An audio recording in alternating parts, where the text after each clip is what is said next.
I just happened to be in town, and I'm honored to be here. Let me just share a few words for this beautiful, beautiful graduation. Because you guys, the class of 2012, are the first all 21st century educated students in America. Give yourselves a hand.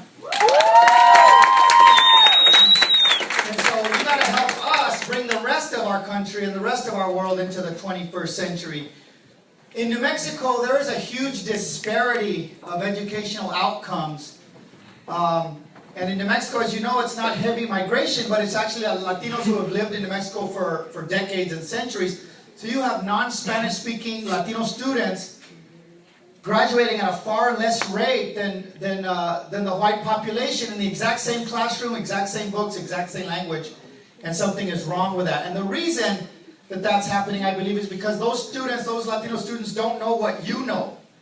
They're not exposed to what you're exposed to. The only reason I was able to go to Seattle Central and UW and then to law school is because informally my tío and the Centro and the leaders of Proyecto Saber back in the day taught me about Latino history, who I was, where my place was in the world as a citizen of this country, as a citizen of the world, as a Latino. It's no coincidence that God made the most powerful country in the world, the most diverse country in the world.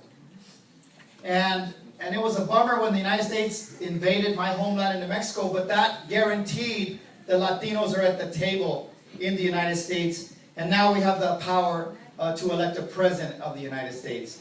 So all you guys that are 18, be sure to vote this November. Because we know that there's a lot of fear out there. When you guys are viejitos, you guys get to tell some cool stories because you guys grew up in the greatest economic recession of our lifetimes and hopefully your guys' lifetimes as well. And it's some tough times out there. Real tough times economically, people losing their job and whatnot. And every single time you've read it in the history books and now it's come back to fruition. When there is a recession or an economic crisis, the anti-immigrant sentiment rises in this country. And so our friends in Arizona, our friends in Alabama, they're freaking out.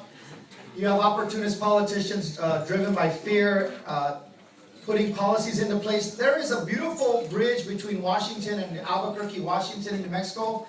Because of the Centro and other relationships, it is no coincidence that only 2 states in this country have the sanity and the reasonableness to put public safety above racism and anti-immigration sentiment. Washington and New Mexico are the only 2 countries that allow Latinos or non-citizens to get driver's licenses to drive lawfully in the state. So when that bill came across my desk in New Mexico on the State House to take away driver's licenses from immigrants just so a few politicians could get reelected, because of the strength of El Centro, because of the strength of Washington, the vote was 2-2, and I voted to kill that bill, and now immigrants have the same rights as we do in driving the country. In closing, just, man, high school graduation, that is awesome. You guys are beautiful. You guys know what a lot of people don't know. Sooner or later, every high school in this country is going to have Proyecto Saber type programs. The books that they're banning in Arizona is short-lived. They'll slowly pull their head out with our help. And we will be at the table when the decisions are made in this country to bring sanity and reasonableness to our world. I love you guys. Thank you. Thanks for making me a part of it. The world is yours. Congratulations, 2012.